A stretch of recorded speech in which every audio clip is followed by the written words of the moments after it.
The year was 2024. Late one December night, a single gunman tore through the heart of Illinois, fueled by a grudge that had been festering for years. This isn't just a story about a rampage. It's the chronicle of a family annihilated and a chaotic attempt on a political streamer's life. It all started in Mahomet, a tight-knit village in central Illinois. The Mason family were pillars of this quiet community. Janice Mason, 61, had spent decades there raising her two adult children, 26-year-old Sarah and 23-year-old Caleb. Everyone knew Janice as a saint. She was deeply respected, living a peaceful life in a neighborhood known for being safe, sleepy, and completely drama-free. It was the kind of place where nothing bad ever happened until December 18th, 2024. That evening, silence was broken by the crack of gunfire. By 9:41 p.m., police were racing toward the Mason residence. Neighbors, paralyzed by the noise, peeked through their blinds in terror as flashing lights flooded the street. Officers swarmed the scene within minutes. What they found was a nightmare. All three family members lay sprawled across the driveway and garage, suffering from critical gunshot wounds. For Sarah Mason, help arrived too late. She was pronounced dead right there. Her mother and brother were rushed to the hospital, but despite the doctor's best efforts, both succumbed to their injuries shortly after 10 p.m. As police tape encircled the property, a crowd of stunned neighbors gathered at the perimeter. Detectives wasted no time launching a manhunt for the killer. Initial theories pointed toward a botched robbery or a home invasion gone wrong. However, investigators quickly realized this was far too personal to be random. They didn't have to look far. The suspect was identified almost instantly, and law enforcement had him on their radar within hours of the triple homicide. The gunman was 24-year-old John Lyons from Westchester, Illinois. He wasn't a stranger. He had a deep-seated vendetta against the youngest victim, Caleb Mason. Their history went back to 2022, when they were college roommates. Things turned ugly that June when John claimed Caleb had strangled him and beaten him unconscious during a dispute. When prosecutors declined to file charges against Caleb, John was consumed by rage. Feeling betrayed by the justice system, he filed a civil lawsuit for assault and battery, demanding $50,000 in damages. But the courts moved slowly, and the legal battle became a never-ending source of frustration. John's parents later revealed that their son had spiraled into a deep depression after the college incident. He moved back home for support, but instead of healing, he grew increasingly volatile and bitter. By late 2024, John's life was collapsing.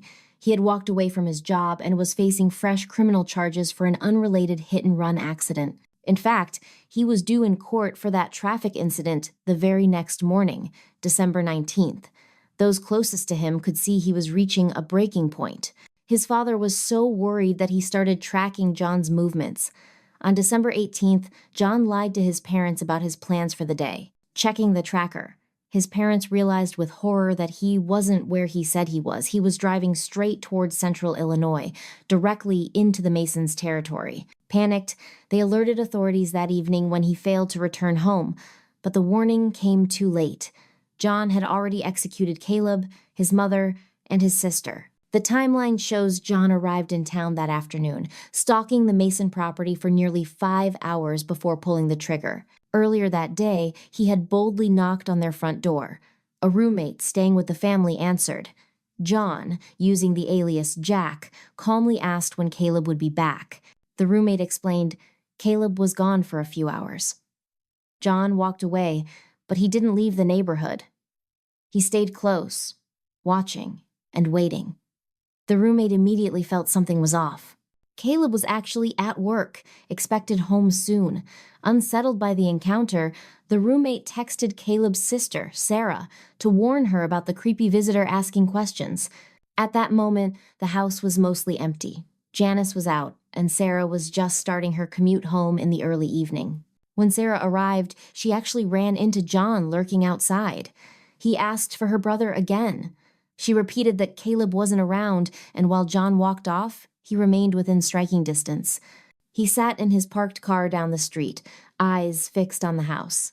Finally, at 9:10 p.m., the mother, Janice, pulled into the driveway.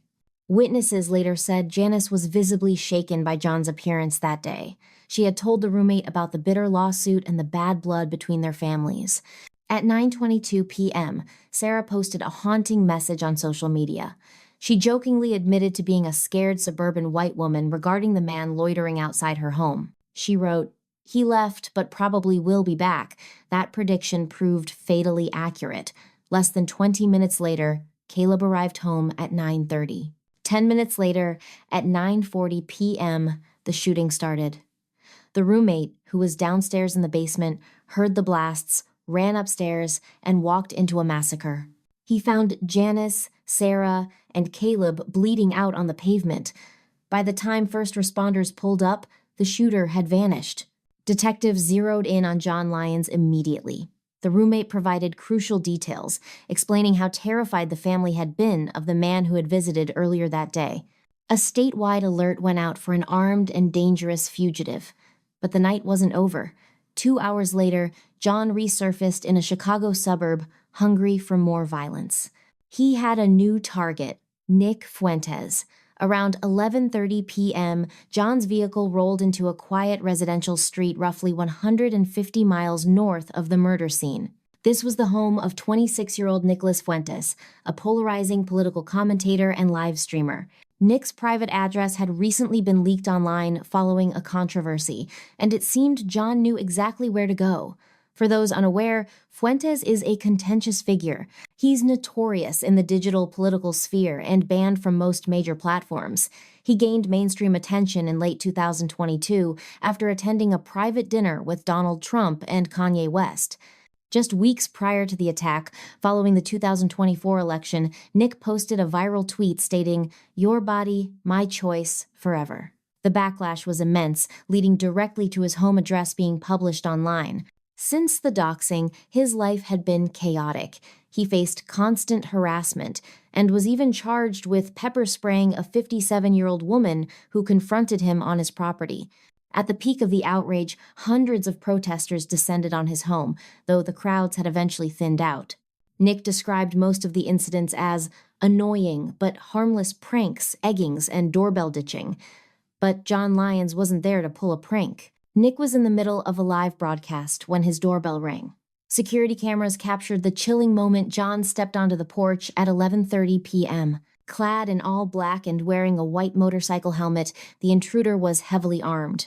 He gripped a pistol in one hand and a self-reloading crossbow in the other, aggressively pounding on the door and testing the handle. "You're Nick!" he screamed, frantically attempting to breach both the front and back entrances of the property. Inside, Nick heard the chaos unfolding. At first, he dismissed it as just another prankster trying to harass him, but he was dead wrong. Still live on stream, Nick grabbed his phone and pulled up the Ring security app to check the perimeter. That's when he saw him, John, standing right there on his porch, armed with a gun. Nick instantly cut the feed without explaining a thing to his audience. Off-air, his producer tried to keep him calm. Authorities had already been notified. In fact, multiple squad cars were screeching to a halt outside at that very moment, ready to engage the threat. Responding officers spotted the gunman immediately, but the moment John saw the flashing lights, he bolted. He didn't surrender, he ran, sparking a desperate foot chase through the neighborhood streets. Still wearing his motorcycle helmet, John sprinted through backyards and dark alleys. Mid-flight, he ditched his heavy backpack between two houses. When police recovered it later, the contents were chilling: a crossbow and bottles of flammable liquid. The gear proved this wasn't impulsive. John had planned a prolonged siege, likely intending to burn the house down or cause a massive explosion. Cornered and desperate, John smashed his way into a home on the next block, hunting for cover or maybe a hostage. The house belonged to a resident named Scott. Hearing the break-in, Scott rushed downstairs to investigate. At the bottom of the steps, he froze. He was staring directly at John, who was standing in his hallway, gun in hand. Without hesitation, John raised his weapon and fired.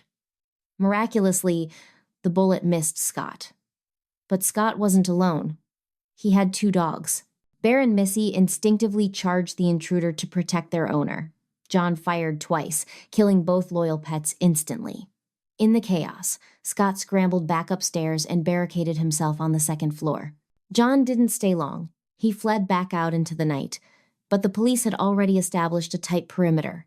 As he cut through a backyard alleyway, officers moved in to corner him. Commands to surrender echoed through the alley, but John refused to listen. Instead, he raised his pistol and opened fire on law enforcement. One round shattered a cruiser window, missing an officer by inches. Left with no choice, officers returned fire.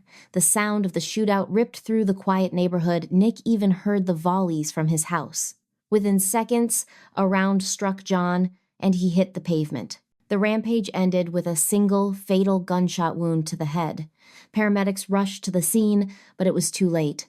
John was pronounced dead shortly after the smoke cleared. Miraculously, no officers were hit in the final exchange, but the toll of the night was heavy. In just a few hours, John had murdered 3 people, attempted to kill a 4th, and slaughtered 2 beloved pets. The news spread like wildfire. Nick posted about the attack immediately, and given his massive online presence, the story went viral instantly. While the internet knew Nick had been targeted, most missed the bigger, darker picture, a confusion that persists today. But one question loomed over everything. What drives a man to commit such heinous violence? Detectives quickly uncovered John's history with Caleb. Court documents revealed a pending lawsuit against him, solidifying the motive.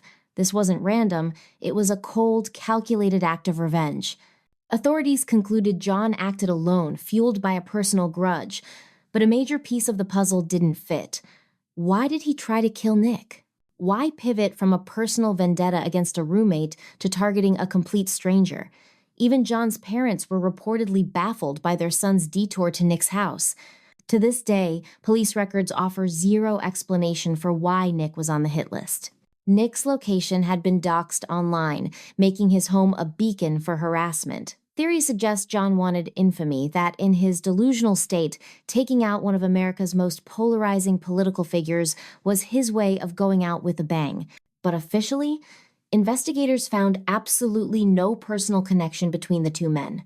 Stranger still, John had no known ties to political movements. What police did find, however, was a receipt. The 9mm handgun used that night had been purchased legally. This proves premeditation. He armed himself well in advance, all while keeping his parents completely in the dark about the weapon. They noticed he was acting secretive that day, but they never imagined this. In fact, minutes before arriving at Nick's door, John texted them, "I'll be home soon." That was around 11:25 p.m. When he went silent after that, his parents panicked and filed a missing persons report, hoping to intervene before tragedy struck. But it was too late. He was already a mass murderer, and he was already dead. Authorities believe if he hadn't been stopped, the body count would have been much higher. The accelerants in his bag pointed to a plan for mass destruction. The crossbow suggests he wanted to kill silently, take Nick out quietly, then move on to other targets. Thankfully, that plan failed. Investigators also noted he rang the doorbell instead of just shooting through the lock. This implies he wanted a face-to-face confrontation, or perhaps to take Nick hostage. While the exact details died with him, the evidence paints a clear picture of a man committed to a path of extreme, calculated violence. After the dust settled, Nick publicly thanked God and law enforcement. He released the surveillance footage of John on his porch, captioning it, "An armed killer made an attempt on my life at my home." He continued, "My home was recently doxed on this platform. I'm grateful to God that I am still alive today." It was a stark reminder that internet harassment isn't a game. It has deadly, real-world consequences. Nick didn't stay. He uprooted his life immediately, stating it would be irresponsible to endanger his neighbors and their young families by remaining a target in that community. Local residents were just relieved no bystanders were caught in the crossfire. Ironically, many of them had no idea who Nick was until the shooting started. But relief was mixed with heavy grief for the Mason family. Sarah Mason, only 26, left behind a devastated circle of friends. She was remembered as witty, brilliant, and deeply caring. Bryson, Caleb's high school best friend, described Caleb as the kind of guy who always had your back. They had remained close, grabbing coffee just weeks before the murders. In a tearful interview, Bryson said, "I don't know how to process this. We were supposed to grow old together, and now he's just gone." The community gathered for an emotional memorial. Neighbors described the loss of the Masons as an absolute tragedy, something completely unfathomable. People spoke of Janice's endless kindness, recalling her work with the church and community. Meanwhile, on the other side of the tragedy, John's family was left in shock. His parents had tried to steer him away from trouble, only to wake up to the reality that their son was a mass murderer. Despite their grief, they expressed gratitude to the officers who stopped him. There was no defending his actions, and since John died on the pavement that night, there will be no trial. Legally, the case is closed. But for the victims' families, closure isn't that simple. Questions still linger. How does a college dispute spiral into a triple homicide? Many point to John's deteriorating mental health and erratic behavior.